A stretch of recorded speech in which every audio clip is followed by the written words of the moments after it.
Hello everyone, आज है 19 फरवरी और आज हम लोग 19 फरवरी से बनने वाले इंपॉर्टेंट करंट अफेयर्स को डिस्कस करेंगे और लास्ट में कुछ जीके के क्वेश्चंस भी डिस्कस करेंगे जो एग्जाम में पूछे जा चुके हैं या फिर मोस्टली पूछे जाते हैं। चलिए स्टार्ट कर लेते हैं आज का वीडियो। आज का हमारा फर्स्ट क्वेश्चन है, हाल ही में किस राज्य में प्रधानमंत्री मोदी जी ने जल जन अभियान का वर्चुअल उद्घाटन किया है? तो इसका राइट आंसर हो जाएगा राजस्थान।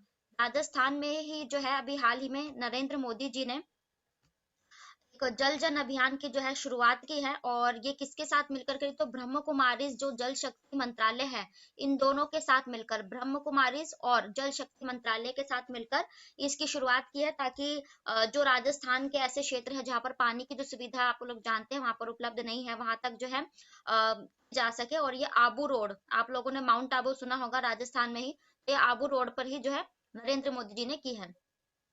अब राजस्थान की बात आई है तो राजस्थान की जो राजधानी हो जाएगी वो हो जाएगी जयपुर, जिसे पिंक सिटी के नाम से जानते हैं। अशोक सिंह गहलोत यहाँ के मुख्यमंत्री हो जाएंगे। और राजस्थान में अदर फैक्ट अगर डिस्कस करें करंट के, तो राइट टू साइट यानी कि अंधता नियम कानून लाने वाला पहला राज्य यही बना था। फिर राइट टू हेल्थ बिल लाने वाला पहला राज्य यही था। फिर अभी इसी जयपुर में राष्ट्रपति द्रौपदी मुर्मू जी ने जयपुर में ही एक संविधान पार्क की स्थापना की थी। ठीक है, तो ये सब इसके हाल ही के करंट अफेयर्स थे। अब हम अदर ऑप्शन डिस्कस करें। हैदराबाद क्यों चर्चे में था? तो अभी जो है हैदराबाद में मैंने आपको कराया था ई फॉर्मूला जो रेस है, ई फॉर्मूला रेस जो कार रेसिंग होती है, पहली बार भारत के हैदराबाद में आयोजित हो रही है। जम्मू कश्मीर की बात करें तो इस बार के जो खेलो इंडिया विंटर गेम्स है उसमें जम्मू कश्मीर के गुलमर्ग में जो हुए, उसमें जम्मू कश्मीर में ही जो है विजेता रहा था। बैंगलोर की बात करें तो अभी बैंगलोर में नरेंद्र मोदी जी ने जो एक हॉल यानी कि हिंदुस्तान एरोनॉटिक्स लिमिटेड यानी कि जो एक हेलीकॉप्टर की फैक्ट्री का जो उद्घाटन था, ये बेंगलोर कर्नाटका से ही किया था। कर्नाटका जिसकी राजधानी बेंगलोर है। बसवराज बोम्मई यहाँ के मुख्यमंत्री हैं। जम्मू कश्मीर की राजधानी श्रीनगर और यहाँ के राज्यपाल है मनोज सिन्हा। हैदराबाद तेलंगाना की राजधानी है और केसीआर यहाँ के मुख्यमंत्री। अब नेक्स्ट क्वेश्चन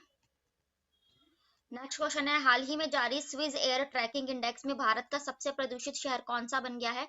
ये जो इंडेक्स अभी जारी किया गया था स्विस एयर इंडेक्स ट्रैकिंग, इसमें जो है नई दिल्ली को पीछे छोड़ते हुए मुंबई जो है इस बार सबसे पॉल्यूटेड जो है राज्य बन गया है। आप लोग जानते हैं जितनी भी पिछले साल की रैंकिंग आ रही थी उनमें सबसे टॉपर जो है दिल्ली ही चल रहा था, लेकिन अब मुंबई ने जो है ना दिल्ली को पीछे छोड़ते हुए सबसे प्रदूषित शहर भारत का बन गया है।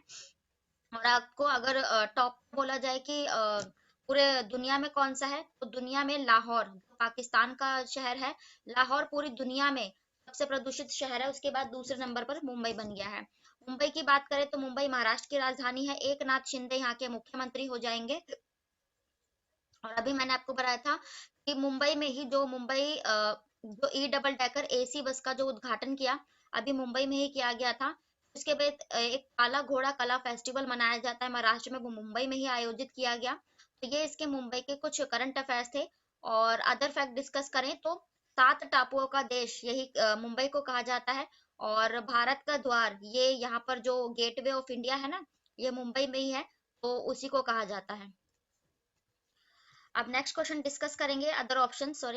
न्यू दिल्ली जो है सबसे पहले अभी एक रैंकिंग जारी की गई तो उसमें न्यू दिल्ली सबसे प्रदूषित शहर था, लेकिन अब जो है मुंबई बन गया है। और न्यू दिल्ली में अभी मैंने आपको कराया था कि जो आदि महोत्सव, एक सेकेंड, न्यू दिल्ली में भी इंटरनेशनल सोलर अलायंस की जो बैठक हुई थी जिसमें जो है अपना भारत अध्यक्ष है और फ्रांस उपाध्यक्ष है, उसमें इंटरनेशनल सोलर अलायंस की जो बैठक है ये नई दिल्ली में आयोजित की गई थी। हरियाणा की बात करें तो सबसे ज्यादा जो बेरोजगारी है वो कहाँ पर देखी गई थी? तो बेरोजगारी हरियाणा में थी। हरियाणा की राजधानी चंडीगढ़ और यहाँ के जो मुख्यमंत्री हैं ये हो जाएंगे मनोहर लाल खट्टर। उत्तराखंड की बात करें तो उत्तराखंड ने अभी जो है एक नकल करने के लिए जो एक सबसे जो है स्ट्रिक्ट कानून पास किया है, नकल विरोधी कानून, तो ये उत्तराखंड ने ही पास किया है। उत्तराखंड की राजधानी देहरादून। पुष्कर सिंह धामी यहाँ के मुख्यमंत्री हो जाएंगे। नेक्स्ट क्वेश्चन है और इम्पोर्टेंट क्वेश्चन है, हाल ही में निम्नलिखित में से कौन अपने 5 साल कार्यकाल के पद से जो है ना अपना कार्यकाल पूर्व होने से पहले ही पद छोड़ देंगे, यानी कि 5 साल का कार्यकाल होता है उससे पहले ही छोड़ देंगे। तो ये जो डेविड मालपास है, कौन है ये, मैंने आपको कराया है। तो डेविड मालपास वर्ल्ड बैंक के जो है प्रमुख है, यानी कि चीफ ऑफ वर्ल्ड बैंक है। ठीक है, तो डेविड मालपास, इनका कार्यकाल जो होता है चीफ अध्यक्ष वर्ल्ड बैंक का 5 साल का होता है। तो इन्होंने अपने पद से पहले ही जो है त्याग पत्र दे देंगे कुछ रीजंस की वजह से। अब वर्ल्ड बैंक की बात आई है तो इसकी स्थापना 1944 में हुई थी, और इसने संचालन कब से शुरू किया, 1945 से। और वॉशिंगटन डीसी जो अमेरिका की राजधानी है वहां पर इसका हेडक्वार्टर हो जाएगा। और इसी जो है वर्ल्ड बैंक के अभी मुख्य अर्थशास्त्री कौन बने थे, तो ये इंद्रजीत गिल बने थे, मैंने आपको कराया भी था। ठीक है, और इसके सीईओ कौन है, तो इसके सीईओ अपने भारतीय मूल के अंशुला कांत है। ठीक है, वर्ल्ड बैंक के और अभी वर्ल्ड बैंक ने, मैंने आपको कराया था, 1.78 बिलियन डॉलर की जो हेल्प है तुर्की में जो भूकंप आया हुआ है उसके लिए वर्ल्ड बैंक ने 1.78 बिलियन डॉलर जो है ये तुर्की को प्रोवाइड कराए थे। अदर ऑप्शंस हम डिस्कस करेंगे अध्यक्षों से ही रिलेटेड। तो एंटोनी गुटेरेस, ये किसके हैं, तो यूनाइटेड नेशंस ऑर्गेनाइजेशन यूएनओ जिसकी स्थापना 1945 में हुई, न्यूयॉर्क में इसका हेडक्वार्टर है, उसके अध्यक्ष एंटोनी गुटेरेस। और 2022 में ये भारत की यात्रा पर भी आए थे। एंजेला मार्केल, मैंने आपको कल ही कराया कि जो यूनेस्को पीस अवार्ड से, यानी कि यूनेस्को शांति अवार्ड से जर्मनी की पूर्व चांसलर एंजेला मार्केल को सम्मानित किया गया था।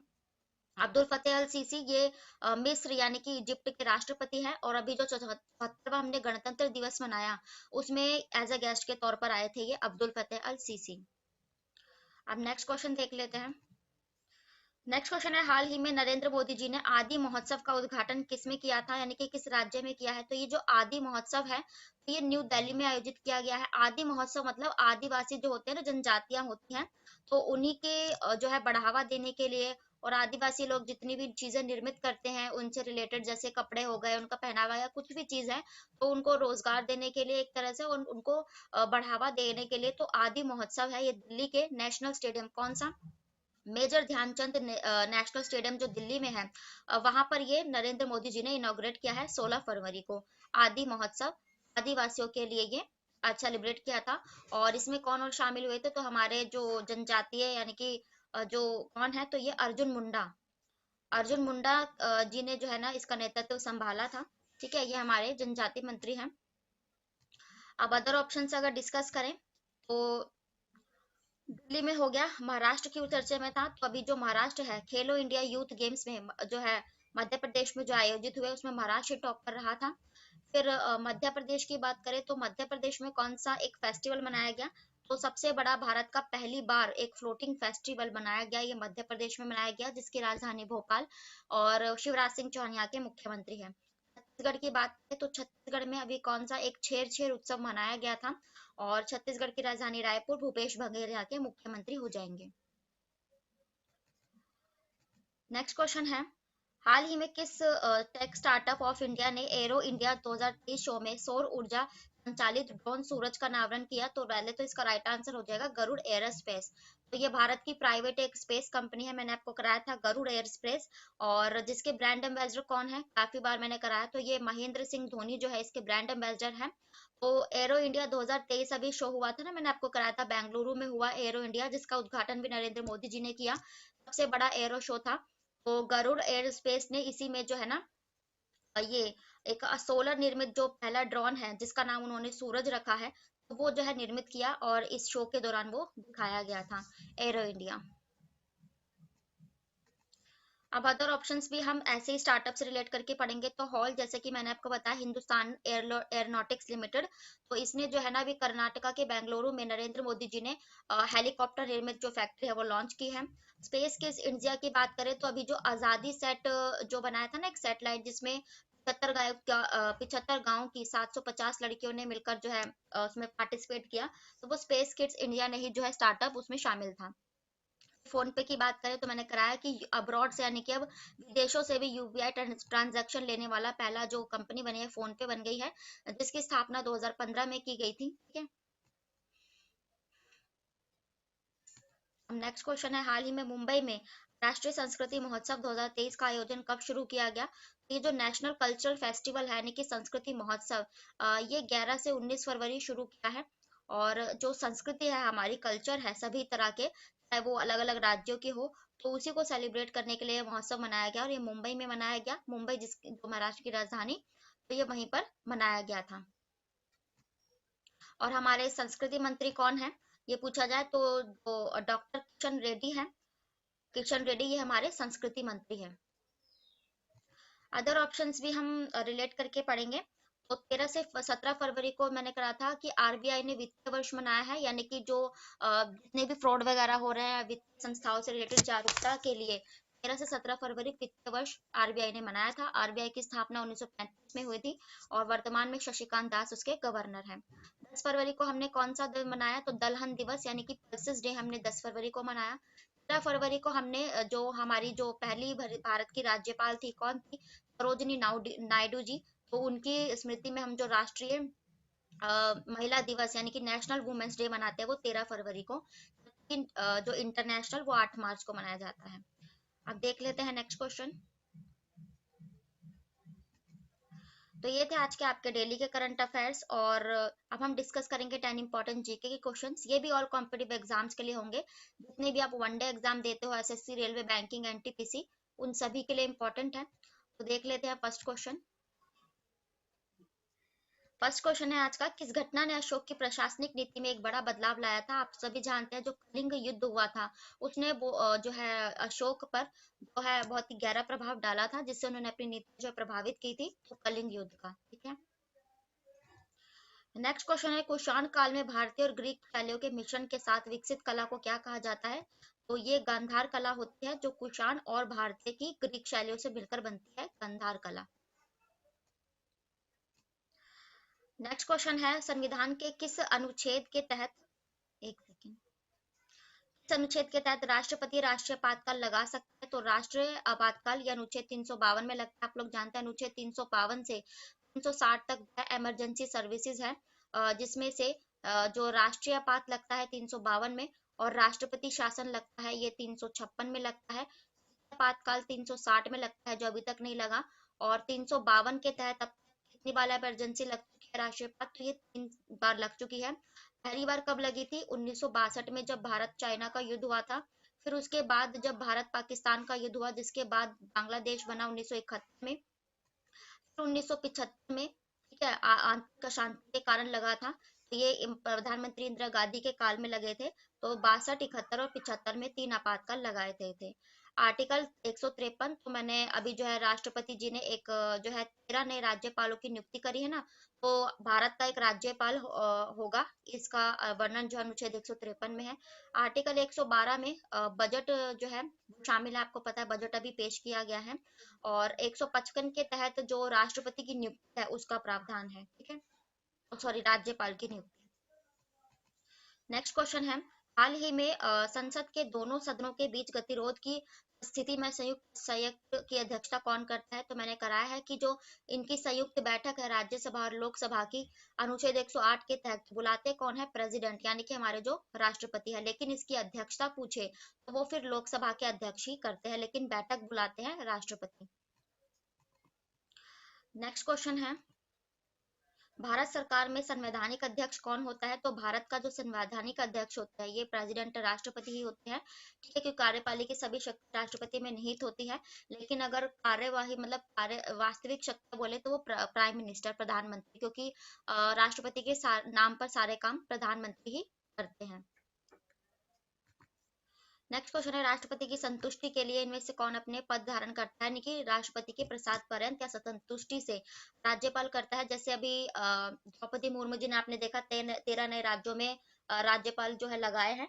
तो जब तक राष्ट्रपति चाहे ये अपने पद पर बने रहते हैं, और उससे पहले भी नहीं हटाया जा सकता है। वैसे मिनिमम इनका कार्यकाल 5 साल का होता है। अब नेक्स्ट क्वेश्चन, भारत के राष्ट्रपति पर उनके कार्यकाल की समाप्ति से पहले महाभियोग चलाने के लिए किसकी सिफारिश अनिवार्य है। मैंने आपको पहले भी कराया कि संसद के दोनों सदन यानी कि राज्यसभा और लोकसभा दोनों जो है इनकी जो है सिफारिश होनी चाहिए राष्ट्रपति पर महाभियोग लगाने के लिए। और राष्ट्रपति पर महाभियोग अनुच्छेद 61 के तहत लगाया जाता है। ठीक है, नेक्स्ट क्वेश्चन है, भारत में संसदीय प्रणाली कहाँ से अपनाई गई है। संसदीय प्रणाली ब्रिटेन से जितनी भी संसद या सरकार से रिलेटेड काम है, जैसे कि एकल व्यवस्था, ये सब ब्रिटेन से हमने अपनाई है, ठीक है। और अमेरिका से हमने भारत की प्रस्तावना, भारत का एक राष्ट्रपति होगा, हमारे जो मौलिक अधिकार है, महाभियोग की प्रक्रिया, ये सब हमने अमेरिका से ग्रहण की है। साउथ अफ्रीका से हमने जो संविधान में संशोधन की प्रक्रिया को अपनाया था। जर्मनी से जितनी भी इमरजेंसीज होते हैं, आपातकाल सर्विसेज को हमने अपनाया था। अब नेक्स्ट क्वेश्चन है, संविधान के किस अनुच्छेद के तहत यह उल्लेख किया गया है कि लोकसभा में एक अध्यक्ष और एक उपाध्यक्ष होगा, यानी कि एक स्पीकर और एक डिप्टी स्पीकर होता है ना, लोकसभा में आपने पढ़ा होगा। तो आर्टिकल 53 में ये, सॉरी 93 में, 93 में ये वर्णित है कि लोकसभा का एक स्पीकर और एक डिप्टी स्पीकर, यानी कि उपाध्यक्ष, क्योंकि उपाध्यक्ष है वो जो स्पीकर है उसको अपना त्याग पत्र देता है, और स्पीकर डिप्टी स्पीकर को। अनुच्छेद 101 में जीएसटी का वर्णन है। अनुच्छेद 72 में राष्ट्रपति की जो फांसी की सजा में, जो मृत्यु दंड में जो माफी का जो प्रावधान है राष्ट्रपति द्वारा, एक अनुच्छेद 72 में है। आर्टिकल 239 में जो राज्य सूची होती है ना, तो उसके विषय में संसद को कानून बनाने का अधिकार अनुच्छेद 249 में है। तो ये थे आज के आपके डेली के करंट अफेयर्स और कुछ स्टैटिक जीके के प्रश्न। जितने भी अदर फैक्ट या जितने भी जीके बन सकते हैं उन सभी को कवर किया है मैंने। तो वीडियो पसंद आए तो प्लीज लाइक करें, कोई कंजूसी ना करें। Thank you very much. और चैनल को भी सब्सक्राइब करें ताकि नोटिफिकेशन आप तक पहुंच सके। फिर मिलते हैं ऐसे नेक्स्ट वीडियो के साथ। तब तक के लिए बाय, राधे राधे।